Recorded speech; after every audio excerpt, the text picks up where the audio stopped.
Beautiful view के साथ good morning और राम राम भाई सभी को। कैसे हो आप लोग। और आज है हमारा ZRTI ट्रेनिंग सेंटर में दूसरा दिन। पहले दिन में हमारी ट्रेनिंग अच्छी खासी चल रही है और हमको अंदर बिठाया ले जाके और क्लासरूम सेक्शन वाइज बांट दिए। 3-4 क्लास में बच्चे सारे अलग अलग कर दिए। 40-40 बच्चे एक एक रूम में बिठा दिए। आपकी अगर ट्रेनिंग चल रही है, अगर आपकी पहली 3 फेज़ इंडक्शन लोको वाली जो आपकी जो 3 फेज़ नहीं इलेक्ट्रिक लोको वाली अगर आपकी ट्रेनिंग चलेगी, उसमें जो है आपको क्या सिखाएंगे और क्या पढ़ाएंगे मैं आपको बता देता हूँ। इसमें 2 तरह की चीज़ें सिखाते हैं आपको, एक 3 फेज़ लोको, एक कन्वेंशनल लोको। ठीक है, कन्वेंशनल लोको मतलब सिंगल फेज़ लोको।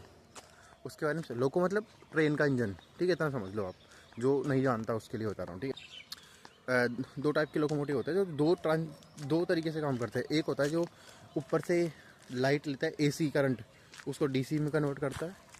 फिर उसकी जो DC मोटर होती है नीचे, ट्रैक्शन मोटर जिसको कहते हैं, वो चलती है, देन इंजन आगे बढ़ता है, गाड़ी आगे बढ़ती है। ठीक है, एक 3 फेज लोको होता है, वो OHE होती है, मतलब ओवरहेड इक्विपमेंट लाइन जो होती है, वहाँ से करंट लेता है, ट्रांसफार्मर उसको स्टेप डाउन करता है, देन वो AC को ही आगे अपनी ट्रैक्शन मोटर में भेज के, मतलब AC लिए और AC से ही चल रहा है सब कुछ।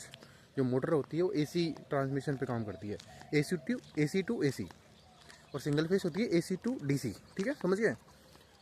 ट्रैक्शन मोटर जो होती है, अगर DC पावर वाली चलाओगी तो बड़ी लगती है मोटर, पावर कंजप्शन भी ज़्यादा होती है, और उसके लिए आपको रेक्टिफायर भी लगाना पड़ता है। बहुत सारी चीज़ें होती है चेंज करने के लिए, है ना। कन्वर्टर बड़ा लगाना पड़ेगा, और मोटर का साइज़ भी बड़ा होता है, तो स्पेसियस भी होती है, और वो उसका मेंटेनेंस चार्ज भी ज़्यादा होता है, खर्चा। ठीक है, लेकिन ये जो AC टू AC जो ट्रांसमिशन जो गाड़ियाँ चलती हैं, जो लोकोमोटिव चलता है, उसका खर्चा कम होता है। दूसरी बात, मोटर का साइज़ कम होता है, पावर उतनी होती है, पावर ज़्यादा भी होती है। ठीक है, ये फ़र्क पड़ता है AC टू AC ट्रांसमिशन वाले जो आजकल नए कोर्स, जितने भी आजकल नए इंजन लोकोमोटिव आ रहे हैं, सारे 3 फेज पे चलने वाले हैं। कन्वेंशनल लोको ऑलमोस्ट ख़त्म हो गए। अब जो तुम देखते हो ना ट्रेन में चलते हुए, वाइट कलर का इंजन जिसको WP7 कहते हैं, और ज़्यादातर पैसेंजर ट्रेन में वही चलता है। WAG आपको जहाँ भी लिखा दिखेगा किसी भी इंजन के ऊपर, WAG9, WAG12, कुछ भी लिखा दिख सकता है। WAG9H, ऐसे अलग अलग वेरिएंट है। तो वो हो सकता है आप गुड्स में लगेगा आपको वो इंजन, वो लोकोमोटिव। ठीक है, गुड्स मतलब मालगाड़ी। ठीक है, तो ये होता है। हरा कलर का आपने इंजन देखा होगा, आजकल नया चल रहा है बहुत तगड़ा, और एक ब्लू कलर का देखा होगा, वो तो लग्जरी कार जैसा लगता है। वो दोनों मालगाड़ी में यूज़ होते हैं, सवारी गाड़ी में कभी भी नहीं लगते हो। ठीक है, क्योंकि अब सवारी गाड़ी में और मालगाड़ी में लगने वाले इंजन में क्या फ़र्क होता है।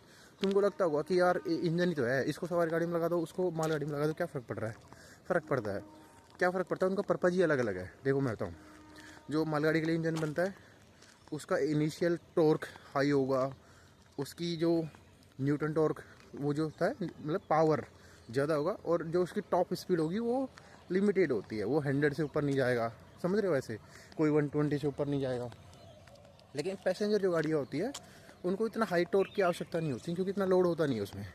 उनको स्पीड की आवश्यकता होती है, तो उनको उस तरीके से बनाया जाता है। तो कभी भी तुम ग्रीन कलर के इंजन को, ब्लू कलर के इंजन को सवारी गाड़ी में नहीं देखोगे। ठीक है, उसमें तुम देखोगे या तो डीजल इंजन खींच रहे होते हैं उनको। ठीक है, हाँ, पहले के ज़माने में एक इंजन आता था, WAWDM 3A ऐसे करके, या फिर 3। वो इंजन है ना, जो M का मतलब क्या होता है, मल्टीपर्पज़। तो वो इंजन था जो सवारी गाड़ी में भी यूज़ हो रहा था और मालगाड़ी में भी यूज़ हो रहा था। ये है, मैंने आपको ज्ञान दे दिया यार अलग से। लगे ठीक है, ये तुम्हारे काम की चीज़ है, तुमको समझनी चाहिए। समझनी अच्छा भी है तुमको ज्ञान थोड़ा बहुत। तो रेलवे की अगर तुम प्रिपरेशन कर रहे हो, रेलवे में आना चाहते हो, तो ये तो तुमको पता होना चाहिए ना, बेसिक सी चीज़ है ये तो यहाँ रेलवे कॉलोनी में एक नाला है, ये सामने से आपको रेलवे कॉलोनी का नाला दिख रहा। मैंने इतना साफ़ पानी नाले में पहली बार देखा यार। कितना साफ़ पानी है, देखो ये। हमारे तो काला पानी होता है नालों में, ये तो साफ़ पानी है। ठीक है, चलो चलते हैं। हो गए रेडी, अब चलते हैं क्लास की तरफ। अभी हम करेंगे ब्रेकफास्ट के बाद में हम जाएंगे हमारी क्लास में। और ये देखो मैं कैसा लग रहा हूँ भाई, ये बताओ। ठीक है ना, चश्मा लगा के नहीं जा सकता क्लास में, लेकिन फिर भी इसको तो हटा के, इसके बाद भी बढ़िया लगता हूँ मैं। ठीक है, तो इसको हटा के फिर भी क्लास में जाएंगे, और फिर मिलते हैं आपसे लंच ब्रेक में। ठीक है, ये ले लिए पोथी पन्ने, देखो यहाँ पे ज़्यादा किताबें होती हैं। और अब जाके क्लास में जाएंगे, ब्रेकफास्ट कर लेंगे। नीचे हमारा कैंटीन है, साथ में ब्रेकफास्ट करने के बाद में डायरेक्ट क्लास में जाएंगे। देखो 3 किताबें आपको बताऊंगा, अभी मैंने खुद ने नहीं पढ़ी, जब इनको पढ़ूंगा तुमको बताऊंगा। में क्या है, 2 पुड़िया हैं, केला है, रसगुल्ला है और ये छोले की सब्जी। मैंने एक लिया रसगुल्ला, 2 केले ले लिए ना मैंने। और ये है कुछ, ये रोहित भाई भी कुछ वीडियो बना रहा था, और ये खा लेते हैं फिर उसके बाद बात करते हैं, ठीक है। तो भाई लोग क्लास हो गई ख़त्म, अभी हम आ गए कैंटीन में लंच करने के लिए। ये लंच वंच कर दिया पूरा तैयार, ये बुक्स रख देते हैं यहाँ पे, अब करते हैं लंच। लंच करके फिर जाएंगे फ्री होके एकदम जस्ट। ये आज का लंच है। ये रोहित भाई लेके आ गया अपना खाने पीने का जुगाड़, अशोक भाई खा रहे हैं सामने ये, और ये कोस्टो। हाँ किसके क्यों, क्या कर दी तूने आज, बता दिया होगा, हमसे भी पूछेगा भाई, हमारा भी नंबर आएगा।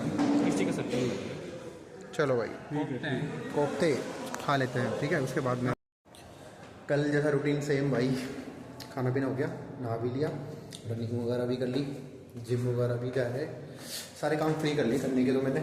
और अभी बाहर टहलने के लिए जा रहा हूँ। आप लोगों की कैसी चल रही है एग्ज़ाम्स वगैरह की तैयारी, पढ़ते रहना, टाइम वेस्ट मत करना बिल्कुल भी, और सरकारी लाइफ जीने का आपको मौका मिलेगा अच्छे से सरकारी लाइफ जीना फिर बाद में। और ये तो लोगो पायलट की जॉब है, खैर दिखने में अच्छी लगती है, वैसे ठीक ही है, बेकार नहीं है, लेकिन जितना ग्लोरीफाई इसको करा जा रहा है उतनी ग्लोरीफाई तो नहीं है इस जॉब में। बहुत सारी दिक्कतें भी हैं भाई, आप घर नहीं जा पाते, छुट्टियां बहुत कम मिलती हैं, तड़पोगे छुट्टियों के लिए तो बेटा। मुझे मेरी जो आने वाले दिन दिख रहे हैं थोड़े थोड़े छुट्टियां कम मिलती हैं इसमें यार। रनिंग स्टाफ तो वैसे ही थोड़ा बिजी रहता है, छुट्टियां तो कहाँ, बहुत कम छुट्टियां मिलती हैं यार, लिमिटेड। और फिर शेड्यूल नहीं है ना जॉब का, लोको पायलट की जॉब में ये भी तो होता ना, शेड्यूल नहीं होता कुछ भी। रात को 2 बजे कॉल आ गया, आपको 4 बजे उठ के जाना पड़ेगा, 8 बजे कॉल आ गया, आपको 10 बजे उठ के जाना पड़ेगा। ये सब होता है भाई, तकलीफ़ें तो हैं, लेकिन ठीक है, इट्स ओके। फिर भी स्टिल जॉब के ना, बाकी नौकरियों में देखो, इस जॉब के अंदर जो लड़के आते हैं ना नए नए, उनका आने का रीज़न ये भी है, जैसे कि तुम लोग हो, बहुत सारे लोग हैं जो कई जॉब्स का ना अपने सोसाइटी के अंदर एक अजीब सा, मतलब क्या बोलते हैं उसको, एक नाम होता है ना, एक अलग सा, एक ओरा जिसको कहते हैं, वैसा बना देते हैं किसी न किसी। जैसे कि बिहार दरोगा का एक अपने आप में ओरा है ना, कोई बिहार टीचर बन गया, कोई बिहार में कुछ बन गया, लेकिन अगर बिहार दरोगा बन गया तो उसका एक अलग ही माना जाता है कि ओरा। क्योंकि वो चीज़ मुझे यहाँ आने के बाद पता लगी है, अपने यहाँ ट्रेनिंग सेंटर में बिहार के जितने भी लड़के हैं उनसे सुनते हैं तब पता लगती है चीज़ें ना। सेम रेलवे में कोई कुछ भी बन जाएगा, जैसे कोई मान लो टेक्नीशियन बन गया, ठीक है, कोई जेई बन गया, उसका ऐसा ओवरा टाइप का नहीं बनता, लेकिन हवा जो बनती है ना, लोको पायलट, टीटी, इन लोगों की जो हवा बनती है, जो रील्स देखने में मज़ा इन्हीं की आती है, मैं भी डालता हूँ ना, वैसे ही इनकी देखने में मज़ा आता है इनको, तो इसीलिए लड़के मोटिवेट होते हैं। और रेलवे का भी फ़ायदा है इसमें, क्योंकि जो आने वाले स्टूडेंट्स और आने वाले नए लड़के हैं हमारे जैसे, तुम जैसे लोग, वो अपनी क्यूरियोसिटी रखते हैं इसके अंदर, तो मतलब फ्लॉलेस काम होता है फिर रेलवे का। इंटरेस्ट के साथ में कोई भी जॉब करते हैं तो वो फिर जॉब नौकरी जैसी नहीं लगती नहीं है, फिर वो अपना घर काम जैसा लगता है ना। तो इसमें रेलवे का फ़ायदा है, आप आओ, आपका वेलकम है, बढ़िया नौकरी है, बढ़िया पैसा है, बस छुट्टियाँ थोड़ी कॉम्प्रोमाइज़ करना पड़ेगा आपको रेलवे लोको पायलट के अंदर। बाकी तो छुट्टियाँ हर जगह मिल ही जाती हैं, इसमें थोड़ा छुट्टियों को लेकर थोड़ा सा है, बाकी पैसा बहुत है। पैसा इतना है, इस नौकरी का एक फ़ायदा हो रहा है पैसे के अलावा, इसमें एक तो आपको नाम अच्छा मिलता है, रेपुटेशन है इसका, सोसाइटी के अंदर थोड़ा सा अलग नज़र से देखते हैं लोको पायलट की जॉब को ना। दूसरा पता क्या है, रील्स के अंदर दिखने में थोड़ी हवाबाजी अच्छी होती है ना। एक चीज़ और है इसमें ना, जैसे कि हम लेवल 2 का जॉब है ये ना, लेकिन आफ्टर जैसे आपका डिवीज़न कौन सा है, आपका जोन कौन सा है, उसके ऊपर डिपेंड करता है, लेकिन आपका प्रमोशन होता है, आप लेवल जैसे कि 2400 पे ग्रेड में जाते हो, अभी 1900 पे ग्रेड की जॉब है, ठीक है।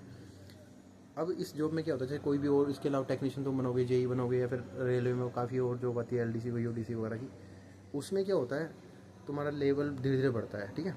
लेकिन लोको पायलट में क्या है कि तुम्हारा 1900 पे ग्रेड से तुम अगर 2400 पे ग्रेड पे जा रहे हो, ठीक है, 2100 पे ग्रेड, 2400 पे ग्रेड पे तुम जाओगे, 2400 पे ग्रेड पे पहुंचने के बाद में इस जो लोको पायलट को जो फैसिलिटीज़ मिलती है, वो एज ए लेवल 6 की जो जॉब होती है ना, उसके बराबर की फैसिलिटीज़ मिलती है इसको सारी। तो इसका ना एक ये जो है ना इज्जत, वैल्यू हाई है इस लोगों जॉब की, वो इसलिए भी है, इसको ट्रीट किया जाता है। जब 2400 पे ग्रेड में एक लोगो पायलट पहुंच जाता है ना एएलपी बाद में, तो उसका जो उसको फैसिलिटीज़ मिलती है ना रेलवे की तरफ से, जो पास, ट्रैवलिंग पास मिलते हैं और अलाउंसेज मिलते हैं, वो लाइक के लेवल 6 के जॉब को जो मिलेंगे ना, वो सारे इसको भी मिलेंगे लोको पायलट को। इसलिए इसकी सैलरी लोको पायलट की आपने देखा होगा, सैलरी के बारे में बहुत सारी बातें होती हैं कि भाई सैलरी बहुत होती है, वो इसलिए होती है ना। बेसिक के अलावा फिर टीए बन जाता है और आपके किलोमीटर ऐड होते हैं, उसके माइलेज जो तुम्हारा बनता है, बहुत सारी चीज़ें हैं। आओ, वेलकम है आपका। बाकी अगर आप पढ़ने में इंटेलिजेंट हो तो एनटीपीसी देखो, और भी है बहुत सारी एग्ज़ाम है, जो तुमको मन करे वो करो। ड्रीम भी होता है कई लोगों का, मेरा भी था।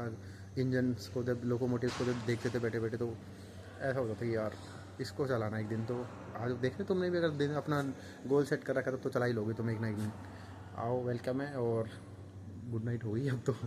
और एक भाई बोल रहा था कि भाई आपके वीडियो पे मैंने बहुत पूरे वीडियोस देख लिए चैनल पे, लेकिन कोई भी एक ऐसा सिंगल वीडियो नहीं है जिसमें तुमने बताया हो ना कि जीरो से लेके, अगर कोई लड़का जीरो से शुरू करना चाहता है तैयारी रेलवे के लिए, लोको पायलट के लिए, तो वो कैसे प्रिपेयर करे जिसको कुछ पता नहीं है, मतलब बिना गाइडेंस के।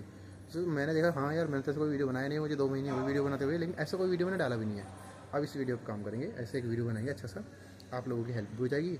और जो लोग को गाइडेंस नहीं मिल रहा है, फिर बिना गाइडेंस के पढ़ रहे हैं बेचारे, समझ में नहीं आ रहा, कोई भाई नहीं है ऐसा, तो उनका फ़ायदा भी होगा उसमें, वो आपको मैं बना के भेज दूँगा, ठीक है। बाकी गेट वेट लग गए और अभी हम भी आगे सोते हैं। बाहर से तो गेट बंद हो ही गया, अब 10 बजे के बाद आई थिंक बाहर से गेट बंद हो जाता है। वैसे 8:30 का टाइम है, लेकिन थोड़ा बहुत ऊपर नीचे हो जाता है। और अब हम जाते हैं, सोते हैं, और आप लोगों से मिलेंगे कल नई वीडियो के साथ में। और आप लोग अपनी तैयारी अच्छे से करते रहो, बहुत बढ़िया से पढ़ो भाई। जो भी ड्रीम है तुम्हारा, जो भी गोल सेट करा है, उसके पीछे हाथ धो के लग जाओ। ऐसा नहीं कि टाइम पास सा मत करो कि इसमें ना सही अगले में हो गया, तुम्हारे कम मार्क्स आ रहे हैं एग्जाम्स में, तुमको फ़र्क ही नहीं पड़ रहा कि कोई बात नहीं अगला एग्ज़ाम दे लेंगे। ये नंबर ऑफ अटैम्प्ट बढ़ाओगे ना, तुम्हारा एक टाइम आएगा जब तुम परेशान हो जाओगे। इसलिए कम से कम अटैम्प्ट के अंदर नौकरी पकड़ लो, मज़ा आ जाएगा। मैंने तो बहुत एग्जाम दिए थे, तुम वो सब मत करो। मुझे कोई बताने वाला नहीं था, तुमको तो बताने वाला मैं हूँ ना। पढ़ो अच्छे से, ठीक है। एक गोल सेट करो, उसके पीछे हाथ धो के पड़ जाओ, और जल्दी से जल्दी उस गोल को पकड़ लो। मिलते हैं अगली वीडियो में, ठीक है भाई। गुड नाइट, सो जाओ। अभी तो पढ़ो आराम से, तुम तो ये मॉर्निंग में देखोगे वीडियो को, मैं तो जा रहा हूँ अब सोने के लिए।